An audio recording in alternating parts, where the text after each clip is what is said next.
जय श्री गणेश। आप सभी भक्तों को तिल चौथ सकट चौथ व्रत की हार्दिक शुभकामनाएं। प्यारे भक्तों, आज की इस वीडियो में आप सभी रसपान करेंगे तिल चौथ माता की महापुण्य फल देने वाली कथा। तो आइए अपने जीवन की मंगल कामना को करते हुए इस पावन कथा का रसपान करते हैं। एक नगर में एक बूढ़ी माँ रहती थी। वह अपने बेटे की सलामती के लिए 12 महीनों की चौथ का व्रत करती थी। हर चौथ को पंसारे से थोड़ा सा गुड़ और घी लाकर 4 लड्डू बनाती, एक बेटे को देती, एक से पूजा करती, एक हथकार के लिए निकालती और एक चांद उगने पर खुद खा लेती थी। एक बार उसका बेटा ताई से मिलने गया। ताई ने बैसाखी चौथ का व्रत रखा था। ताई से पूछा, माँ तो 12 चौथ करती है। ताई बोली, तेरी माँ तेरी कमाई से तरमाल खाने के लिए 12 चौथ करती है। तू परदेश जाए तो वह एक भी चौथ नहीं करेगी। लड़के को लगा ताई सच कह रही है। घर आकर माँ से कहा, मैं परदेश जा रहा हूँ, यहाँ तू मेरी कमाई खाने पीने में ही उड़ा देती है। माँ ने समझाकर रोकना चाहा, पर बेटा नहीं माना। माँ ने उसे साथ ले जाने के लिए चौथ माता के आंखें दिए और कहा, मुसीबत में ये आंखें तेरी मदद करेगी। वह आंखें लेकर रवाना हो गया। घूमते हुए एक नगर में पहुंचा। उसने देखा एक बूढ़ी माँ रोते जा रही थी और पुआ बनाते जा रही थी। उसने कारण पूछा तो बूढ़ी माई ने कहा, बेटा, इस नगर की पहाड़ी पर एक दैत्य रहता है। पहले वह नगर में आकर कई लोगों को खाने के लिए मार देता था। अब राजा हर घर से एक आदमी दैत्य के पास भेजता है और आज मेरे बेटे की बारी है, इसलिए रो रही हूँ और उसी के लिए पुए बना रही हूँ। वह बोला, तू पुए मुझे खिला दे, तेरे बेटे की जगह मैं चला जाता हूँ। बूढ़ी माँ ने खीर पुए उसे खिला दिए। खा पीकर वह सो गया। रात को राजा के सैनिक आए तो बूढ़ी माँ ने उसे भेज दिया। दैत्य के सामने पहुंचने पर उसने चौथ माता के आंखें दैत्य की तरफ फेंककर कहा, हे चौथ माता, यदि मेरी माँ मेरी सलामती के लिए व्रत करती है तो दैत्य का सिर कटकर गिर जाए। तुरंत दैत्य का सिर कटकर गिर गया। लड़का वापस आ गया। राजा ने उसे उपहार देकर विदा किया। चलते हुए एक दूसरे राजा के नगर में पहुंचा। इस राज्य में आवा तभी पकता था जब एक इंसान की बलि दी जाती थी। सिपाहियों ने उसे पकड़कर आवे में चुन दिया। लड़के ने आंखें आवे में डाले और कहा, हे चौथ माता, यदि मेरी माँ मेरी सलामती के लिए व्रत करती है तो आवा मेरी बलि लिए बिना ही झट से पक जाए। आवा तुरंत पक गया। आवे में से मिट्टी की जगह सोने चांदी के बर्तन निकले। अंदर से लड़का बोला, बर्तन धीरे धीरे निकालना, मुझे लग न जाए। राजा ने उसे निकलवाया और पूछा, इस आवे से तुम बच कैसे गए? लड़के ने बताया कि उसकी माँ चौथ माता का व्रत करती है, व्रत के कारण ही वह बच पाया है। राजा को विश्वास नहीं हुआ। उसने एक चांदी की सुराही मंगवाई और कहा कि सुराही की नली से निकलकर दिखाओ, तभी मुझे विश्वास होगा। लड़के ने चौथ माता को याद करके आंखें सुराही में डाले और कहा, मैं भौरा बनूं, सुराही से निकलूं। लड़का भौरा बनकर सुराही से निकल गया। राजा ने खुश होकर राजकुमारी की शादी उसके साथ करवाई और सभी लोगों को चौथ माता का व्रत करने को कहा। उसे माँ की याद आई। उसने राजा के पास जाकर खुद के नगर जाने की इच्छा जाहिर की। राजा ने रथ, घोड़ा, हाथी और खूब सारा दान दहेज देकर उन्हें विदा किया। चौथ के दिन अपने नगर पहुंचा। वह अकेला पंसारी के यहाँ माँ का इंतजार करने लगा। सोचा चौथ है तो माँ यहाँ जरूर आएगी। थोड़ी देर बाद लकड़ी टेकती हुई माँ आती दिखी। बेटा माँ के चरणों में गिर पड़ा। कहा, माँ मैं तेरा बेटा हूँ, मुझे माफ़ कर दो। माँ ने उसे गले से लगा लिया। लोग चौथ माता की जय जयकार करने लगे। उस नगर के सभी लोग चौथ माता का व्रत करने लगे। हे चौथ माता, जैसे बूढ़ी माँ और उसके बेटे की सहायता की, वैसे हमारी भी करना। कहानी कहने और सुनने वाले पर कृपा करना। बोलिए चौथ माता की जय हो। एक सेठ सेठानी थे। उनके एक बेटा और बहू थे। बहू सबको भोजन करा के फिर स्वयं भोजन करती। एक पड़ोसन ऐसी भी थी जो रोज पूछती कि बहू आज क्या बनाया और क्या खाया। बहू कहती ठंडो बासी। एक दिन उसके पति ने ऐसा सुनकर विचार किया कि आज तो पकवान बनाए जाए, फिर देखे कि मेरी पत्नी क्या कहती है। उसने तरह तरह के पकवान बनवाए और घर के सभी लोगों ने एक साथ बैठकर भोजन किया। आज भी पड़ोसन ने पूछा तो बहू ने कहा ठंडो बासी। सेठ के लड़के ने सोचा हो ना हो कोई बात अवश्य है जिससे कि मेरी पत्नी ऐसा कहती है। उसने पत्नी से पूछा, तुम रोज ठंडो बासी खाया ऐसा क्यों कहती हो, जबकि हम सबने एक साथ बैठकर कई तरह के पकवान खाए। उसकी पत्नी बोली, हम लोग जो खा रहे हैं वह बाप बूढ़ों की कमाई है। जिस दिन आप कमा कर लाओगे उस दिन मैं समझूंगी कि ताजा भोजन कर रही हूँ। अब एक दिन लड़के ने माँ से कहा, माँ मैं एक बड़े शहर में कमाई करने जा रहा हूँ। माँ बोली, बेटा अपने पास इतना धन है कि खाया नहीं खुटेगा।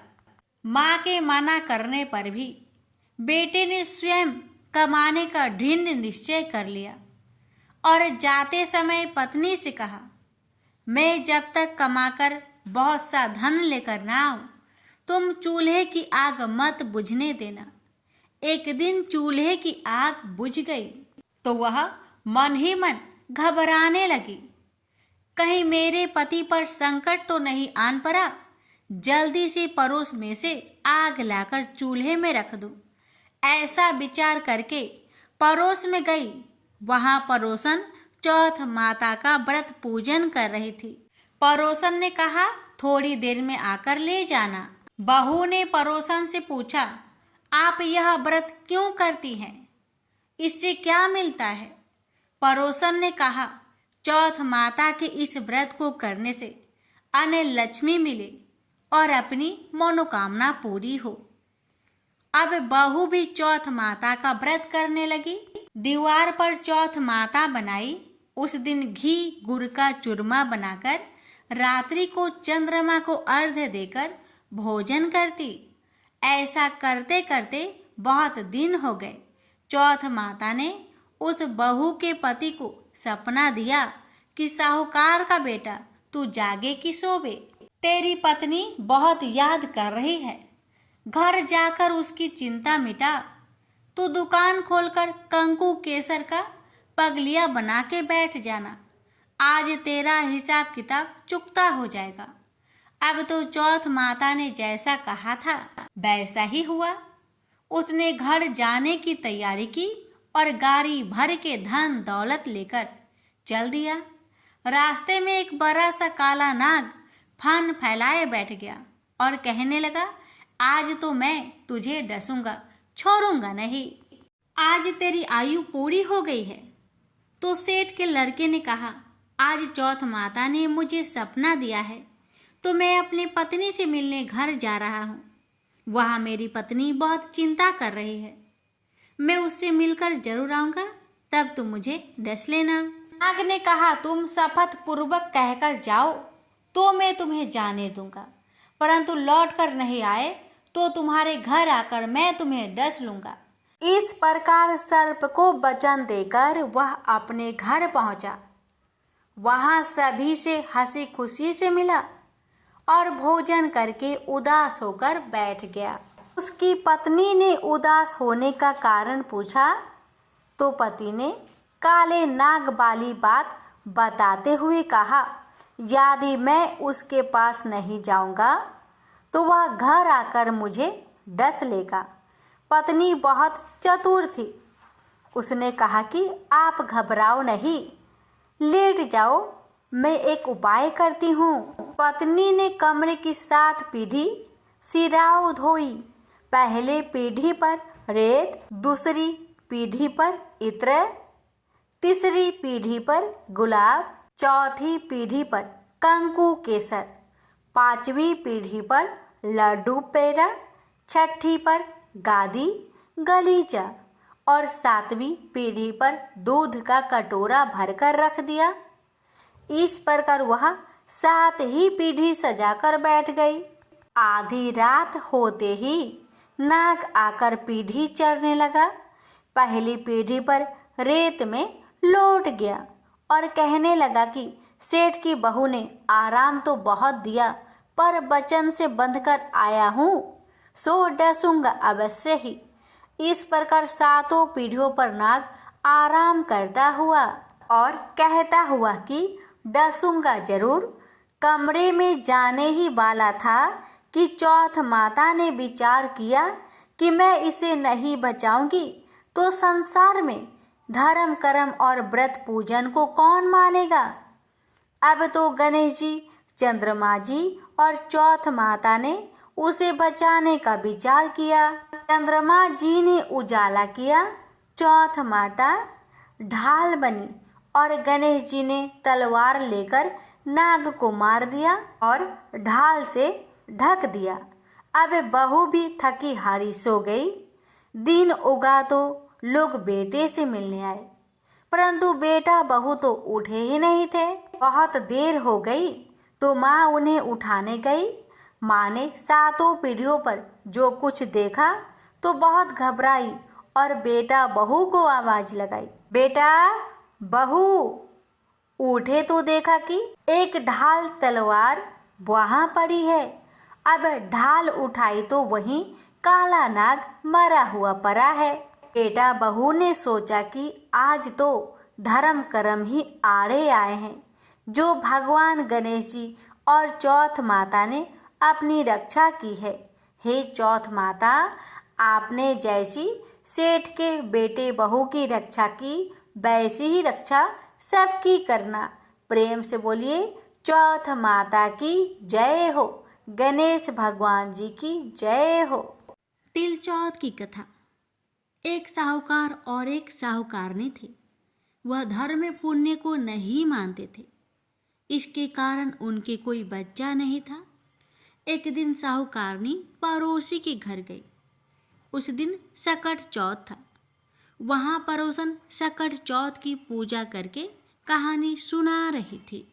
साहूकारनी ने पड़ोसन से पूछा, तुम क्या कर रही हो? तब पड़ोसन बोली कि आज चौथ का व्रत है, इसलिए कहानी सुना रही हूँ। तब साहूकारनी बोली, चौथ के व्रत करने से क्या होता है? तब पड़ोसन बोली, इसे करने से अन्न धन सुहाग पुत्र सब मिलता है। तब साहूकारनी ने कहा, यदि मेरा गर्भ रह जाए तो मैं 1.25 सेर तिलकुट करूंगी और चौथ का व्रत करूंगी। श्री गणेश भगवान की कृपा से साहूकारनी के गर्भ रह गया तो वह बोली कि मेरे लड़का हो जाए तो मैं 2.5 सेर तिलकुट करूंगी। कुछ दिन बाद उसके लड़का हो गया तो वह बोली कि हे चौथ भगवान, मेरे बेटे का विवाह हो जाएगा तो 5.25 सेर का तिलकुट करूंगी। कुछ वर्षों बाद उसके बेटे का विवाह तय हो गया और उसका बेटा विवाह करने चला गया। लेकिन उस साहूकारनी ने तिलकुट नहीं किया। इस कारण से चौथ देव क्रोधित हो गए और उन्होंने फेरों से उसके बेटे को उठाकर पीपल के पेड़ पर बैठा दिया। सभी वर को खोजने लगे पर वो नहीं मिला। हताश होकर सारे लोग अपने अपने घर को लौट आए। इधर जिस लड़की से साहूकारनी के लड़के का विवाह होने वाला था, वह अपनी सहेलियों के साथ गणगौर पूजने के लिए जंगल में दूब लेने गई। तभी रास्ते में पीपल के पेड़ से आवाज आई, ओ मेरी अर्ध ब्याही। यह बात सुनकर जब लड़की घर आई, उसके बाद वह धीरे धीरे सूखकर कांटा होने लगी। एक दिन लड़की की माँ ने कहा, मैं तुम्हें अच्छा खिलाती हूँ, अच्छा पहनाती हूँ, फिर भी तू सूखती जा रही है, ऐसा क्यों? तब लड़की अपनी माँ से बोली कि वह जब भी दूब लेने जंगल जाती है तो माँ, पीपल के पेड़ से एक आदमी बोलता है कि ओ मेरी अर्ध ब्याही। उसने मेहंदी लगा रखी है और सेहरा भी बांध रखा है। तब उसकी माँ ने पीपल के पेड़ के पास जाकर देखा, यह तो उसका जमाई ही है। तब उसकी माँ ने जमाई से कहा कि दामाद जी, यहाँ आप क्यों बैठे हैं? मेरी बेटी तो अर्ध ब्याही कर दी, और अब क्या लोगे? साहूकारनी का बेटा बोला, मेरी माँ ने चौथ का तिलकुट बोला था लेकिन नहीं किया, इसलिए चौथ माता ने नाराज होकर यहाँ बैठा दिया। यह सुनकर उस लड़की की माँ ने साहूकारनी के घर गई और उससे पूछा कि तुमने सकट चौथ का कुछ बोला है क्या? तब साहूकारनी बोली, तिलकुट बोला था। उसके बाद साहूकारनी बोली, मेरा बेटा घर आ जाए तो 2.5 मन का तिलकुट करूँगी। इससे श्री गणेश भगवान प्रसन्न हो गए और उसके बेटे को फेरों में लाकर बैठा दिया। बेटे का विवाह धूमधाम से हो गया। जब साहूकारनी के बेटा एवं बहू घर आ गए, तब साहूकारनी ने 2.5 मन तिलकुट किया और बोली, हे चौथ देव, आपके आशीर्वाद से मेरे बेटा बहू घर आए हैं, जिससे मैं हमेशा तिलकुट करके व्रत करूंगी। इसके बाद सारे नगर वासियों ने तिलकुट के साथ सकट व्रत करना प्रारंभ कर दिया। हे सकट चौथ, जिस तरह साहूकारनी को बेटे बहू से मिलवाया, वैसे ही हम सबको मिलवाना। इस कथा को कहने सुनने वालों का भला करना। प्रेम से बोलिए सकट चौथ की जय, श्री गणेश देव की जय। गणेश जी की कथा। एक बुढ़िया माई थी। वह बहुत गरीब थी, आंखों से अंधी थी। उसका एक बेटा और एक बहू थे। वह बुढ़िया सदैव गणेश भगवान जी की पूजा किया करती थी। एक दिन गणेश जी प्रकट होकर उस बुढ़िया माई से बोले, बुढ़िया माँ, तू जो चाहे सो मांग ले। बुढ़िया माई बोली, मुझे तो मांगना नहीं आता भगवान, कैसे और क्या मांगूं? तब गणेश भगवान जी बोले, अपने बेटे और बहू से पूछकर मांग लेना। तब बुढ़िया माई ने अपने बेटे से कहा, बेटा, गणेश जी कहते हैं तू कुछ मांग ले, बता मैं क्या मांगूं? बेटा ने कहा, माँ तू धन मांग ले। बहू से पूछा तो बहू ने कहा, सासू माँ नाती मांग लो। तब बुढ़िया माई ने सोचा कि ये तो अपने अपने मतलब की बात कह रहे हैं, अतः उस बुढ़िया ने पड़ोसन से पूछा तो उन्होंने कहा कि बुढ़िया माई, तू तो थोड़े दिन तक जिएगी, क्यों तू धन मांगे और क्या नाती मांगे? तू तो अपनी आंखों की रोशनी मांग ले, जिससे तेरी जिंदगी आराम से कट जाए। अब बुढ़िया माई काफ़ी सोच विचार के बाद भगवान से बोली, भगवान, यदि आप मुझसे प्रसन्न हैं तो मुझे 9 करोड़ की माया दे, निरोगी काया दे, अमर सुहाग दे, आँखों की रोशनी दे, नाती दे, पोता दे और सब परिवार को सुख दे, अंत में मोक्ष दे। यह सुनकर तब गणेश जी बोले, बुढ़िया माँ, तूने तो हमें ठग दिया, फिर भी जो तूने मांगा है वचन के अनुसार सब तुझे मिलेगा।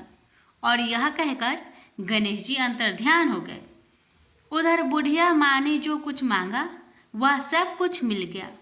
हे गणेश जी महाराज, जैसे आपने उस बुढ़िया माँ को सब कुछ दिया, वैसे ही आपकी कहानी कहने वाले, सुनने वाले, हुक्कार भरने वाले सभी भक्तों को देना।